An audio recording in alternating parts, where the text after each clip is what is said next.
Ice Key Secrets by Francis Forever. This is a zine, a platform, providing information and clarity on various discussions, arguments, debates, and interests in a compact, easy-to-understand fashion. I provide an analysis of politics, economics, philosophy, art criticism, and general topics deemed too taboo for mainstream discussion. I am always thinking about new, interesting things to talk about.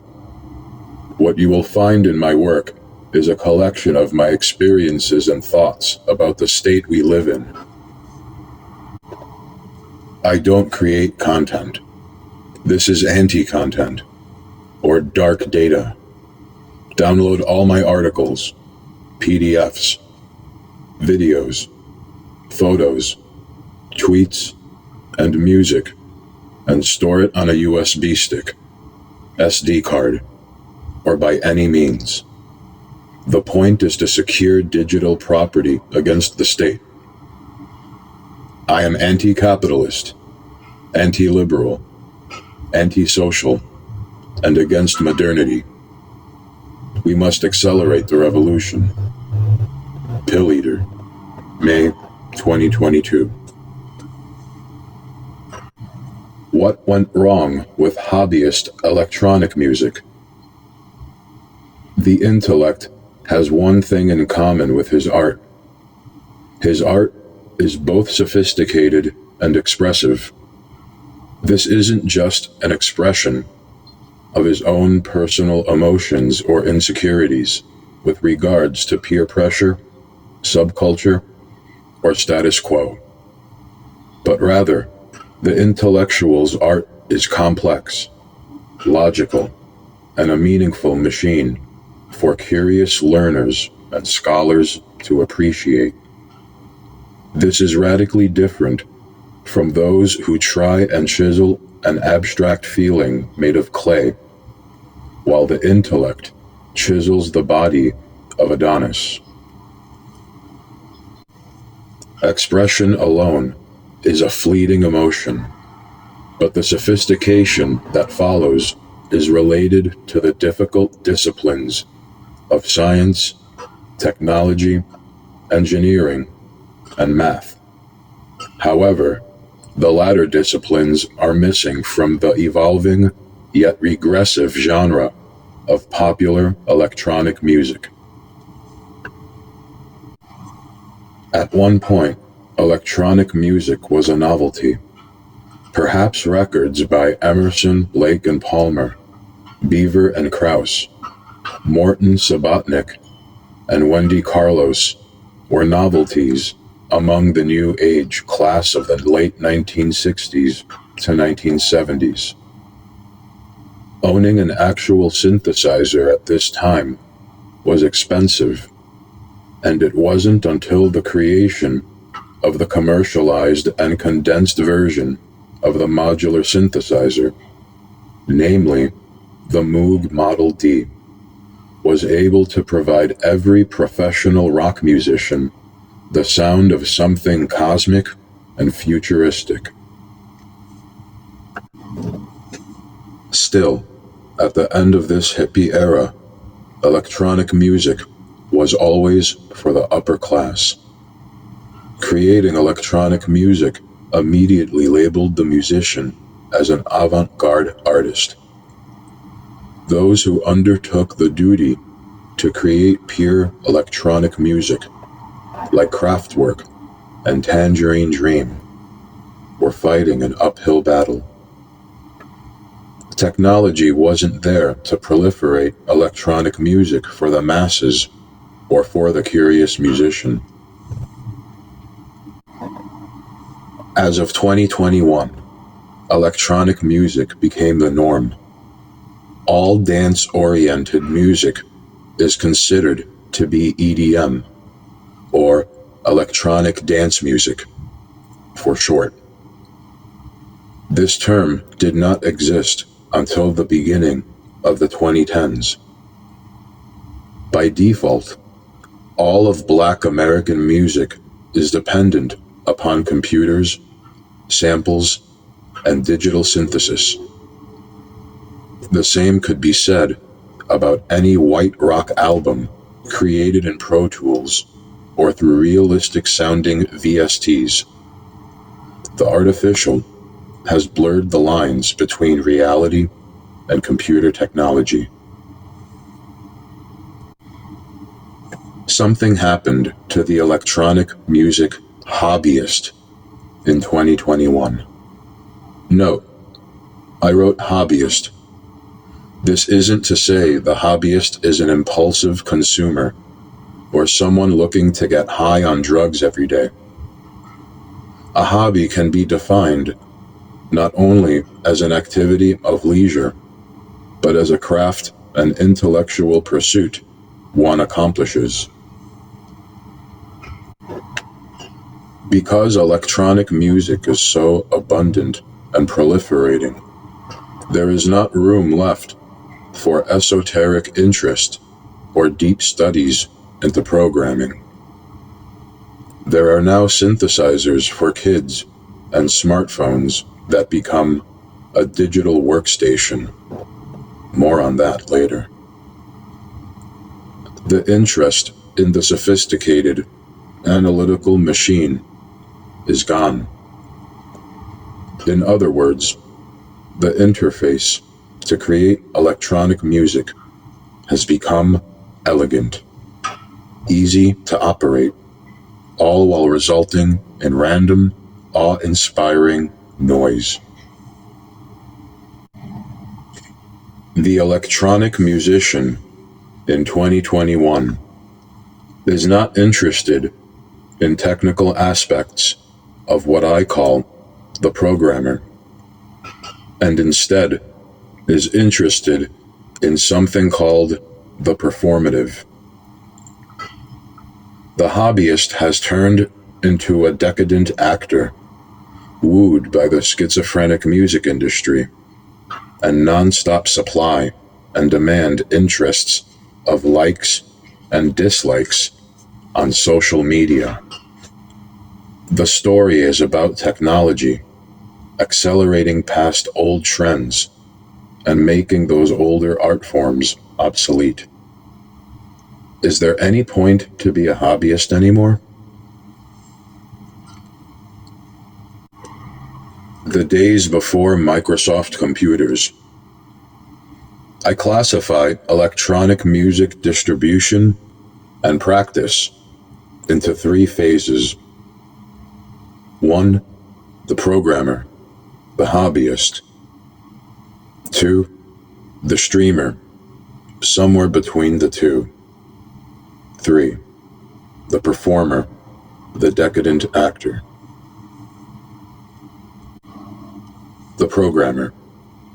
I am personally nostalgic about the programming days of electronic music, where the appreciation, inspiration, and pleasure from electronic music came from a deep interest into limited capabilities, self-containment, the data used to construct the music, and from the honing skills and tricks used on old platforms like Protractor, Octamed, Fast Tracker 2, Scream Tracker, Impulse Tracker, Cubase 1, Rebirth RB338, and Reason 1 through 3. Musicians did not have access to the computers we have today.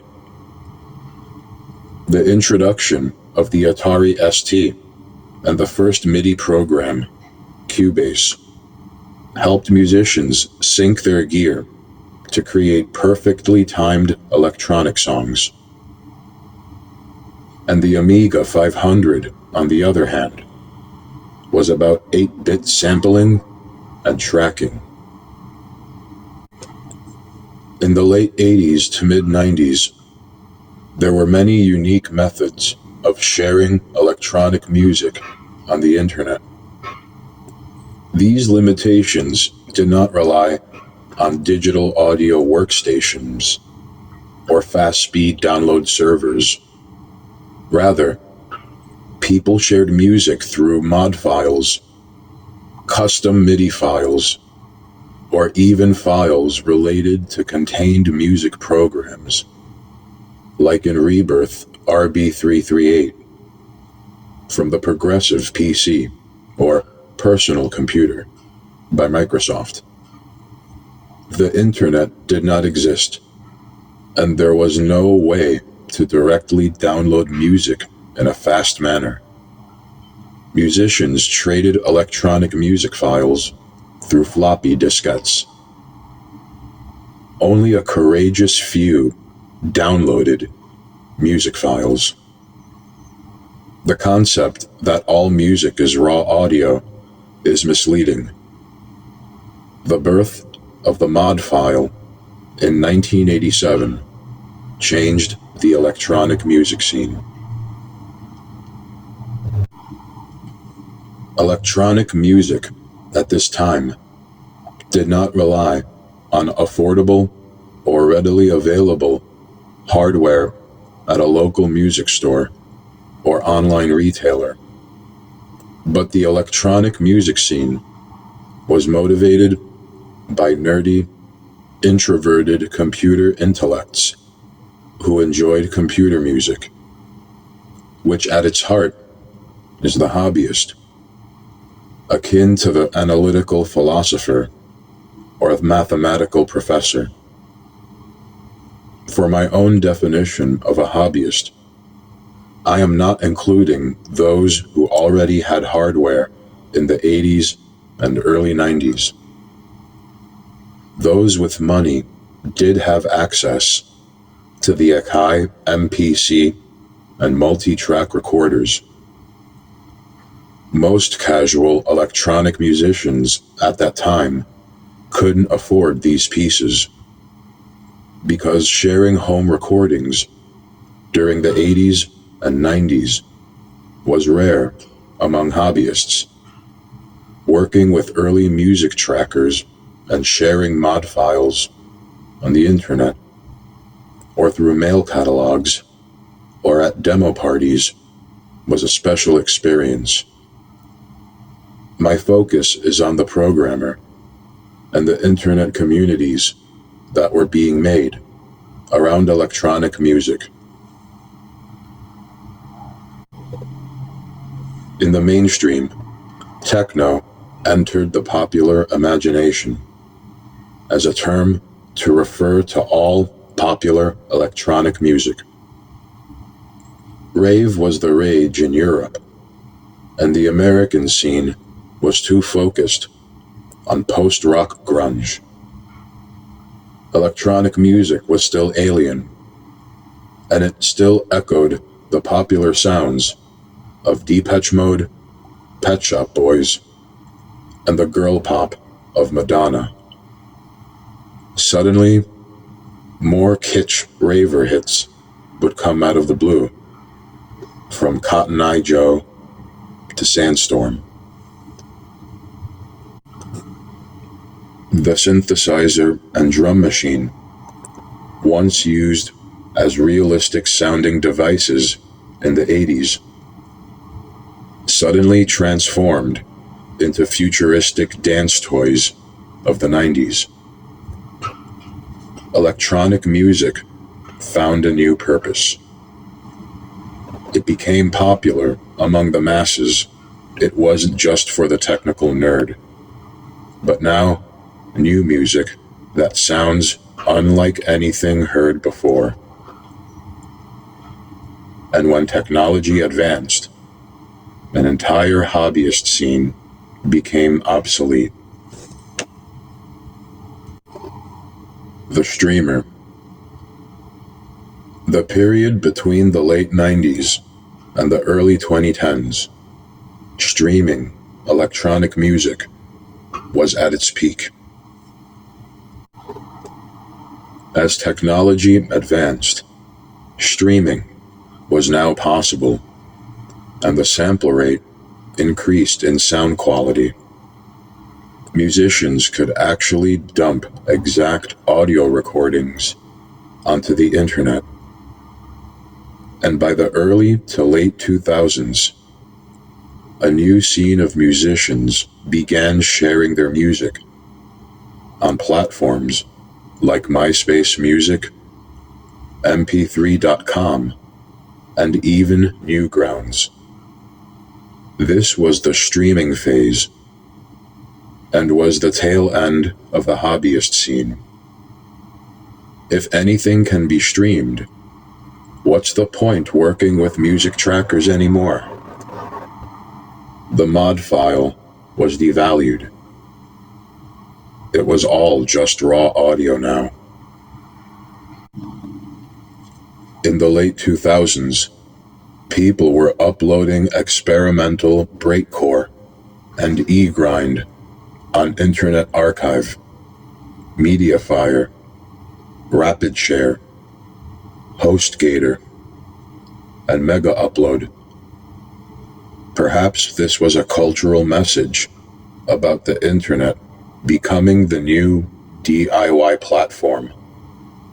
That seemed like it made sense, until most of these so-called breakcore and e-grind acts started to fade away and had little to no success.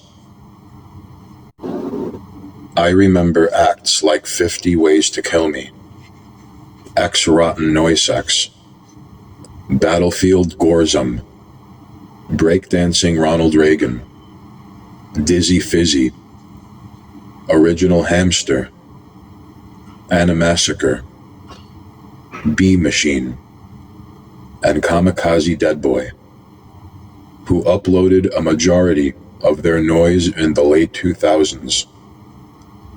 There is no way to find any of this music anymore. The servers are gone. Passing net labels like dramacore.com bit the dust as soon as the 2000s were over. I also remember websites like ihatebreakcore.com, where users would upload their noise music through its web player. I remembered back in 2006, I would get into political arguments about Nouvelle Droite and National Socialism. Most of the users tend to be shitlibs from Europe, who will get arrested if found flirting with far-right ideology. It goes to show even political correctness invades so-called spaces of punk music. This was my first experience with an internet community which flirts with reactionary politics, yet worships the Eurocentric neoliberal paradigm. All of them, I would say, are bourgeoisie cowards who play into the fake game of power electronics insecurity. I'm glad the website is dead. It's also cringe and embarrassing. During the 2000s period, there was a novelty of pre-micro genres. Other than breakcore and e-grind, I clearly remember the infamous dubstep fad of 2008. By 2012, the mainstream media became obsessed with creating a commercial genre around dubstep, which would lead into the dooming nature of EDM. No longer was it about self-containment. Fruity Loops became FL Studio. Ableton Live became a performative DAW, and everyone with a laptop had access to recording audio tracks with an affordable audio interface through Audacity. Music trackers and multi-track cassette recorders became obsolete. For most musicians, There was a fine line between the hobby and the performing.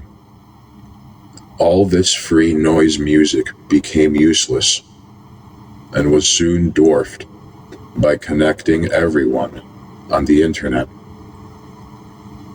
The popular electronic duo Boards of Canada spoke in a 2005 Pitchfork interview that they wished to become a normal band than simply an electronic one. Mike Sanderson argued, "We knew that we had to break away from this thing. It bothered us that if you go into the big stores, our stuff is always sitting in the dance music section. We never made a dance record in our entire career, but our stuff still gets thrown in there. Our drive with this record, the Campfire Head Phase, is to try and get us out of the dance section and into the main section with all the other bands, like ABBA and AHA. We're just a band, not an IDM band, not an electronic band, and not a dance band." The Pitchfork interviewer replied back, "But this will not happen. It's a losing battle." And Mike replied, "Maybe not now, but in 5 or 10 years, if shops are still selling CDs." And that's where we are today. The performer. With the creation of YouTube and the internet celebrity, a new Jean Baudrillard style of hyperreality or meta-viewing has emerged. Everyone on social media agrees to belong in an imagined community and advocates the fictional subculture of the electronic musician. It is no longer about the programmer's skills, talent, or the emotional and intellectual vigor behind popular music, but of the performance, and that everyone is an actor faking it until they make it under late capitalism. Think about how technology transformed the consumer mentality. Video frame rates vastly improved.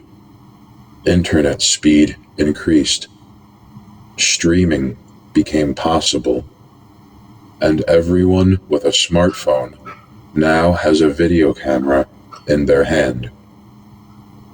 Consumers can film themselves and pretend they are the star of a movie no one is watching. Becoming an actor and movie director has a drastic consequence against the inspiring musician. Film made the musician obsolete. I argue that the performer has ruined electronic music and the hobby itself. I am not a gatekeeper or someone interested in saving what etiquette there is left. A majority of hobbyists came from introverted activities like the demo scene, and not from the extroverted and decadent party scene of becoming a black house DJ. I am rather yearning for similar-minded intellects who authentically make great electronic music as a hobby and as a passion. For example, the demo scene focused on self-contained, sometimes extremely small, computer programs that produced both audio-visual and musical presentations. The purpose of the demo is to show off the programmer's skill in all areas related to the computer's limit. The dance genre of IDM, or intelligent dance music, has its roots in the demo scene, and popular electronic musicians like Aphex Twin, Audiker, and Square Pusher continue the tradition of pushing electronic hardware to their limits. However, much of this pushing has transformed this trend into the decadent habit of the performative, or of a shading actor trying to impress his friends with his generic magic tricks. Some of these so-called musicians work under ideological names like Dallas Jamming, Look Mum, No Computer, and All My Friends Are Synths, are insisting that there is something icky and despicable about making art on a computer, or that working with the bland and minimal are for uneducated Philistines. Already a semantic about digital workstations is in bad faith, stating something is wrong with people who work as programmers. Other myths include the workflow of making electronic music, as if there is only one good way towards elegance. There is a whole scene of electronic musician performers that show off the latest gear and produce nothing with it. They use clever rhetoric to deracinate themselves towards an egalitarian model. For example, they are music makers, a part of the music making community, and they talk about the problems of GAS, or Gear Acquisition Syndrome, to further blur the lines of electronic music and the musician itself. A genre of synthwave fetishizes the synthesizer as an object, mocking and emulating a John Carpenter film soundtrack. Music becomes a subculture, or a useless collection of Funko Pop dolls, Sega Genesis games, vinyl records, and comic books. Nothing more than a hobby to show what their meaningless profit is spent on.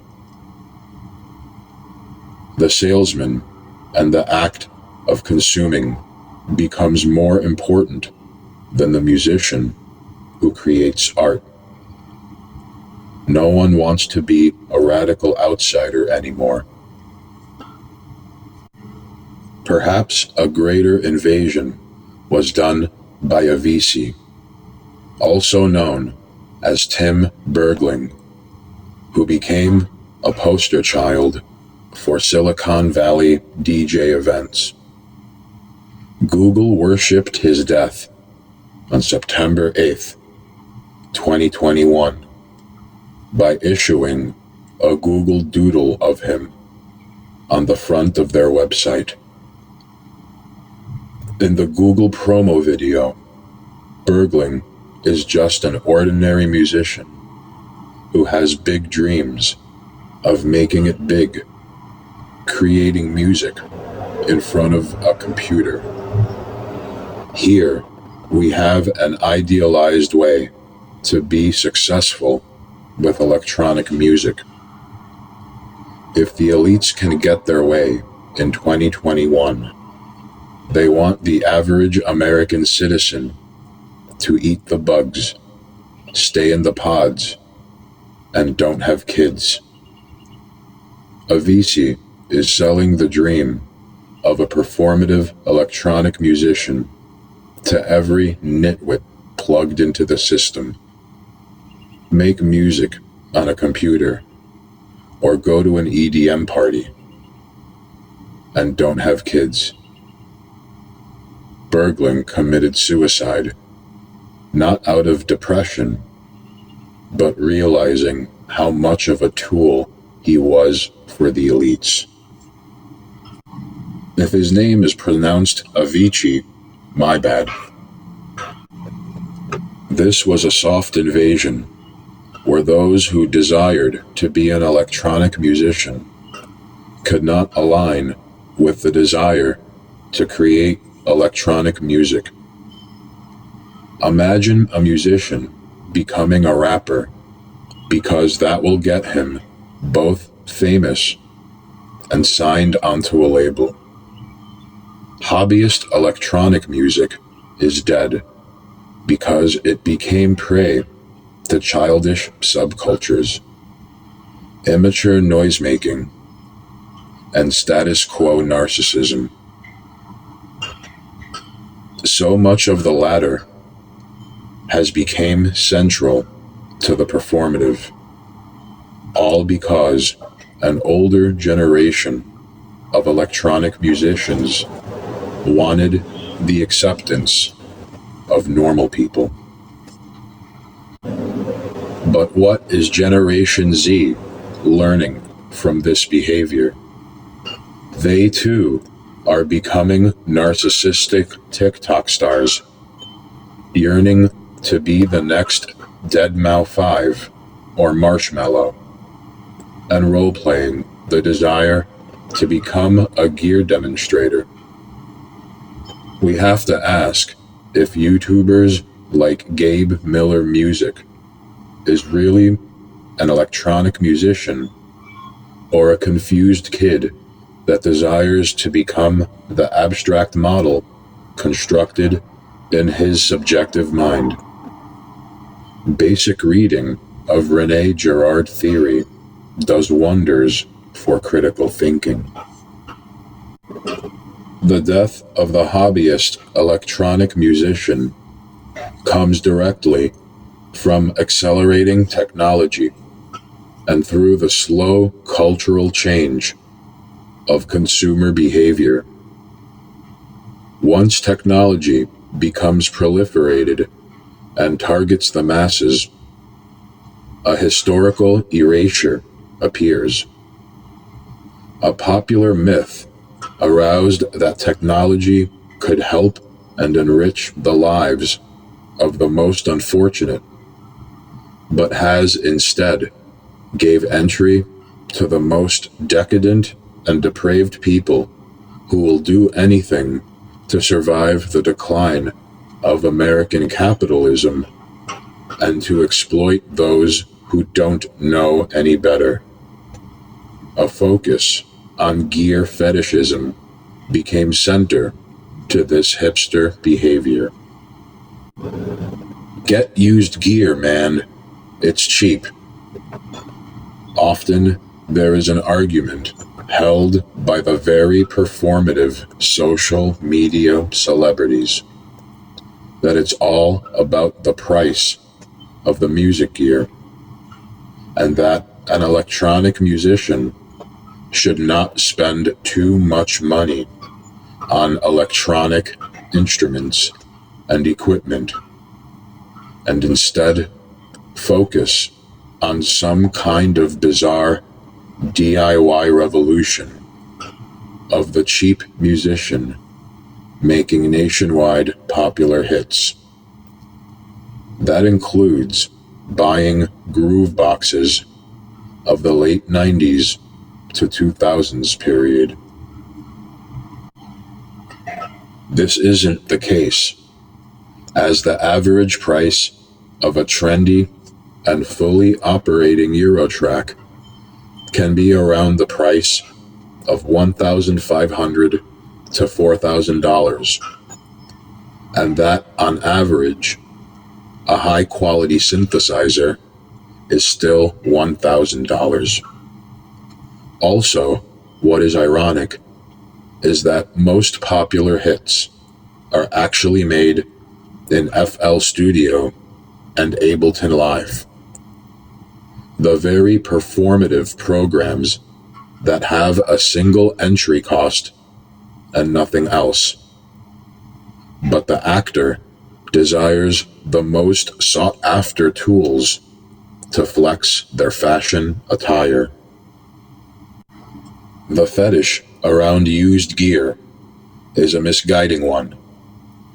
These devices still have ugly interfaces, outdated connectivity, and a nostalgia that the older generations have. The past is still relevant, as Roland still manages to create a 2021 MK2 unit of their Roland SP404 sampler released in 2005. And Korg still reissues the Micro Korg that has been out since 2002. In simple terms, supply and demand does not go out of style with nostalgic consumers. The origin of this cheap argument comes from several notions. It argues that common people cannot afford expensive equipment, that musicians should only use with what they have, and ultimately, the demo scene is about showing off skills with the said gear. None of this actually happens.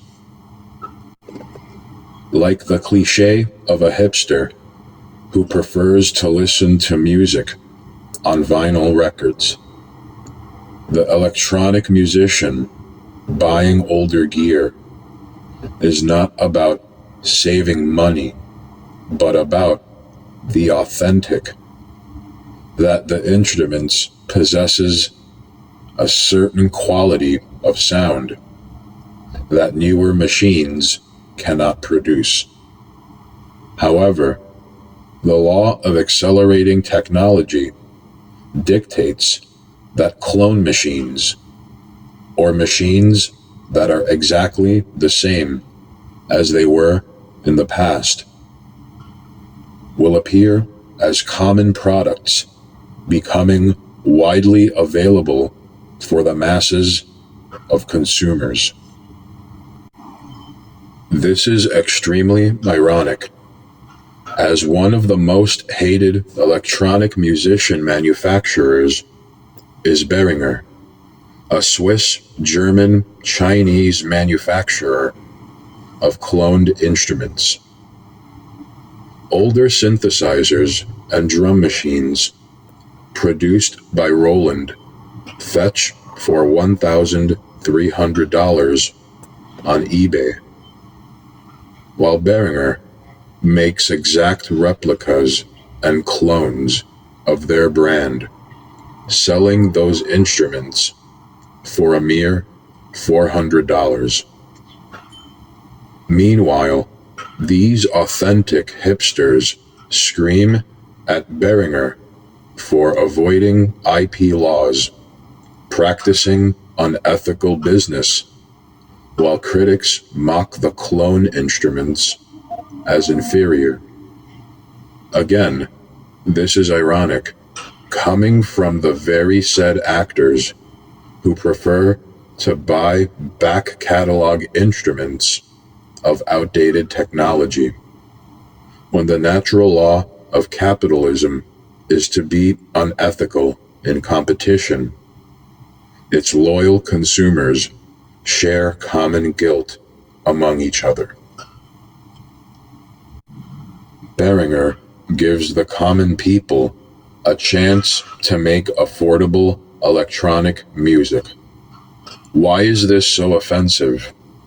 As if the very people who advocate a DIY revolution are actually arguing for gentrification instead, in that subcultures and etiquette belongs to the educated class of vanguard artists. Electronic music, as a hobby, was carved up by hipsters long ago. If all of this is nothing more than chasing fashion, what's the point of it all? What happened to the hobbyist?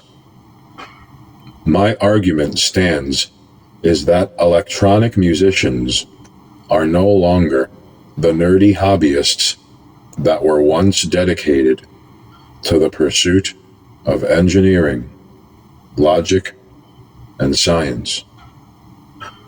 The performative has replaced these values with the abstract, the emotional, and the fleeting. In other words, compare continental philosophy to analytical philosophy and survey which one of these groups were the ones to advocate extreme liberal and regressive policies based upon the individual or some kind of egalitarian philosophy. It's the former, and no matter how much creative writing and expression is within electronic music, it can still uphold the values of the performative. I think about rule-based art movements like Dogma 95 and Oulipo. A hobbyist is interested in how machines work, the logical outcome of an algorithm, the sophistication of the code, and appreciates the programming skills to construct such an art piece. Others go by these rules and share it amongst themselves. The performative like these interests in a class condescending manner. For example, the hobbyist might say, "Of course, that is a Roland TB-303, but how was it recorded, and does the melody make sense?" Meanwhile, the actor counters, "Hell yeah, I love the sound of that wet cut-off filter and harp noise." Notice, one is talking about the technical, while the other is interested in texture. The intellect cares about its autonomy and structure, while the performative is interested in the ideology and expression of subculture.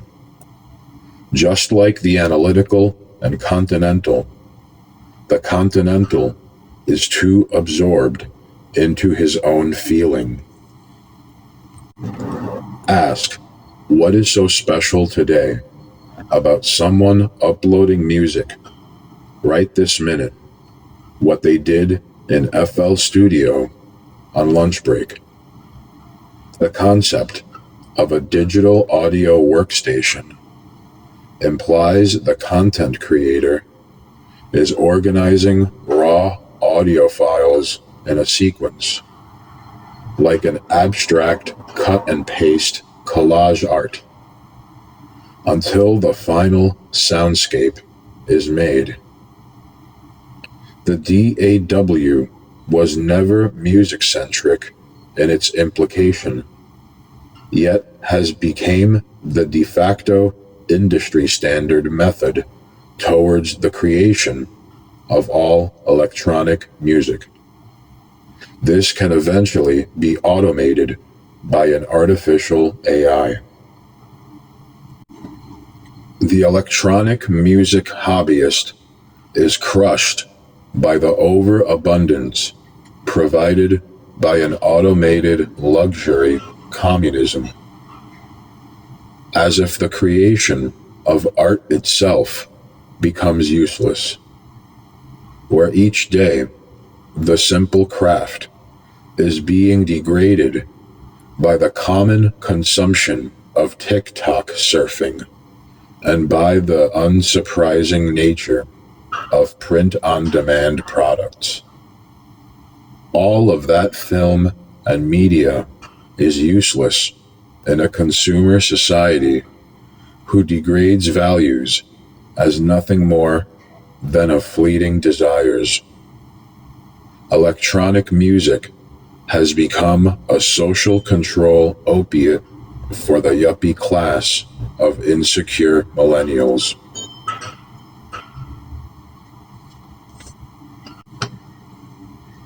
As this egalitarian philosophy flourishes and invades the artistic mind, silly arguments like all music is electronic music becomes popular.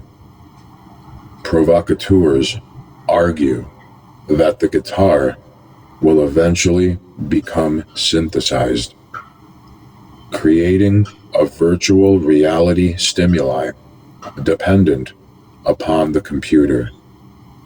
Hence, the performative is interested in sound textures or soundscapes than actual music.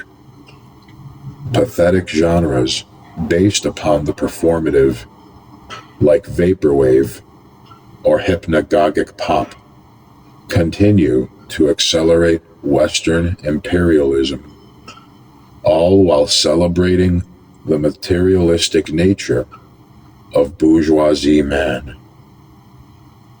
Irony and eclecticism are traits of postmodernity, and itself against any hobbyist insisting there is coherent logic and craft within art.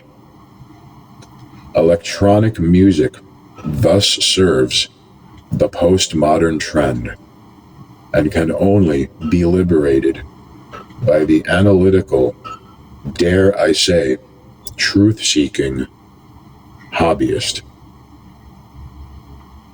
These subcultural fools tend to forget that electronic music is, or at least was, a hobbyist craft, not a list of preferred sound waves and techniques of presets to satisfy an ignorant audience of socially hungry yet class-chasing consumers.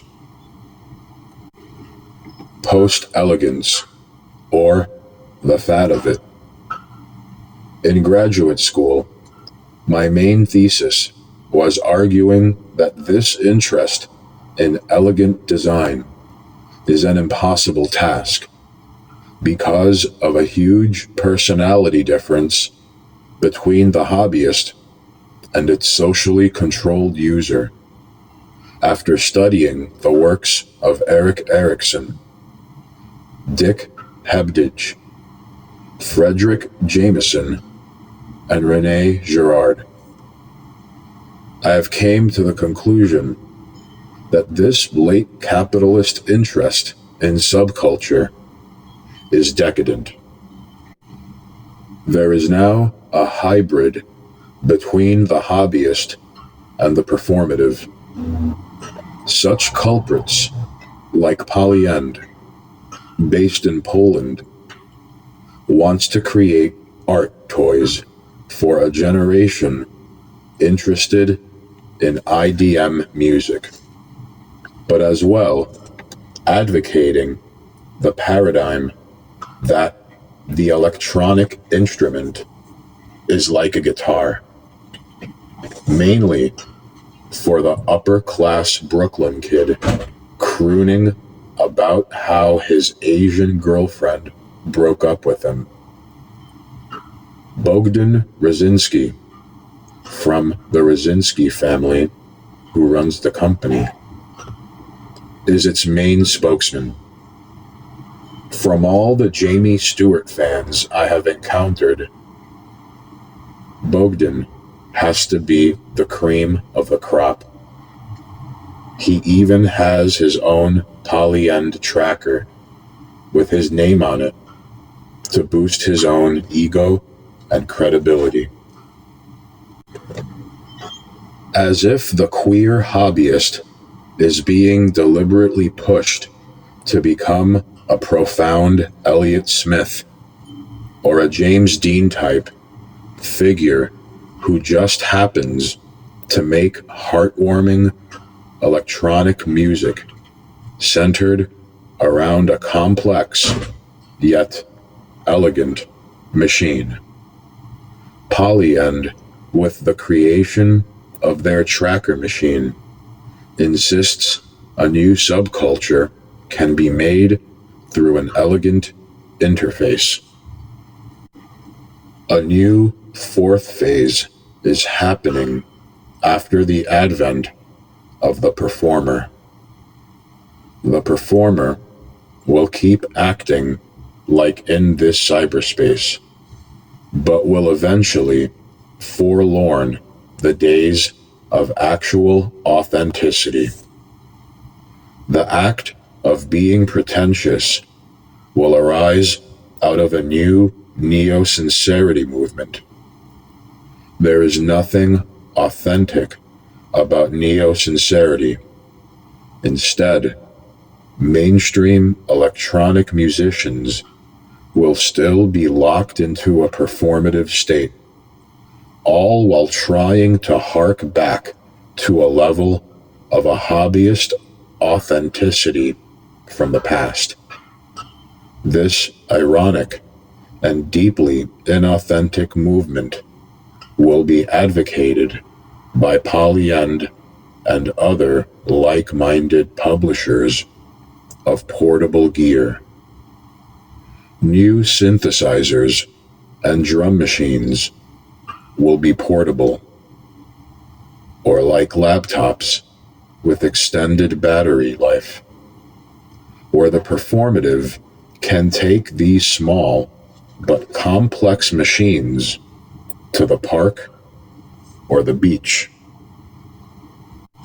This neo-sincerity hybrid between the performer wishing to be the hobbyist will continue as a fad for the next decade. The nature of being or acting as a hobbyist will now be sought after in the electronic music subculture. Elegance, however, is still being implemented into the design of the electronic instrument.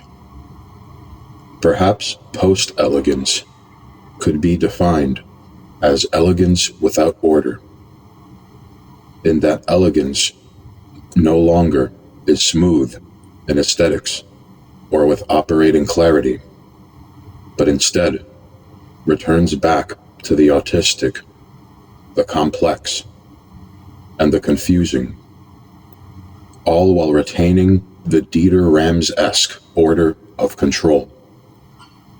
Thus, the portable may be the start of the post-elegant fad of West Coast-style insanity and avant-garde art toys. While I don't have a concrete answer to this problem, these are my common observations with people into expensive art toys, eccentric music programs, and false microgenres. Sometimes art is not meant for everyone. It is not in the same vein as object-oriented ontology alone that defines electronic music, like the obsession of a Roland TB-303 or Polyend tracker. The focus should be on the craft itself, not the object. Only a niche group of hobbyists will understand what they do. Instead of being caught up into the chatter, why not break from it and focus on logical hobbies outside the world of the performative. It's not that hard to actually read books and do something incredibly antisocial. I just don't want YouTube losers, like Wolf OSX, continue to gatekeep electronic music creation and subculture. To believe that electronic music is nothing more than a sound collage or nostalgic wallpaper is a regressive attitude and an attack against music. Even Reason 12 goes by the slogan, "Sounds like you." The music industry produces popular rap, not for subcultures, but as a method of decadent social control. Music no longer liberates, but instead confines the status quo. Electronic music must liberate the soul, not advocate soma. My advice for you, dear reader: experiment with multiple mediums until you find the right set. Don't settle for emulation and imitation. Ask whatever happened to Depeche Mode, Pet Shop Boys, Erasure, Information Society, Cause and Effect, Anything Box, Red Flag, Camouflage, Noel Pagan, Seven Red Seven, Elegant Machinery, as ironic as that name sounds, and all those great synth-pop bands that defined an entire electronic pop opera era. Maybe I am being biased and suggesting you make synth-pop and emulate these acts. I don't think this is bad music, but actually good music that is totally forgotten in an age of experimental noise celebrated by Pitchfork. Rise above it all and actually learn music theory and make synth-pop songs for once. I really don't care if the bass is a Juno 106 or this slowed and reverbed song reminds you of your childhood in the 90s, you fucking moron. Between Sound and Data. This is a tribute about executable music in mod, XM, IT, and S3M format. Ask, what exactly is content? As an adjective and verb, it can be described as a state of satisfaction. But used as a noun, it follows two definitions. 1. The things that are geld of included in something, especially information made available by a website or electronic medium. And 2. The substance or material dealt within a speech, literary work, etc., as distinct from its form or style. Perhaps content can be easily explained as things that are contained, but here, content can also be described as substance and material that is different from anything else. Content is a biased word. It assumes value exists within substance and the material, and that these things are not just strands of information, but valuable content found in any art form. Hence, we enter a new phase of corporate control over the internet by introducing the concept of content creator. Wikipedia defines content creation as The contribution of information to any media, and most especially to digital media, for an end-user audience in specific context. As a rather insidious and ambiguous term, content is something that is to be expressed through some medium, as speech, writing, or any of various arts, for self-expression, distribution, marketing, and/or publication. This, however, can only be led to the creation of a material that people contribute to the online world. This very important contribution is providing ever-changing values to a larger context about our society. And when did information become so ideologically motivated? By following this strict definition, Plato, Socrates, and Shakespeare did not produce their art out of thin air, but they were content creators giving the people what they wanted or what they desired. We therefore enter the condition of modernity, where the materialistic worldview makes spiritual and primordial traditions obsolete. Modernity, in and of itself, is responsible for the creation of the American academia and the constant gatekeeping of Western literature to advocate the neoliberal agenda we live under. Content creators, if there really is such a thing, are the foot soldiers of the establishment, providing subjective value to an otherwise bored and misled masses. Acts of self-expression is nothing more than content, not art.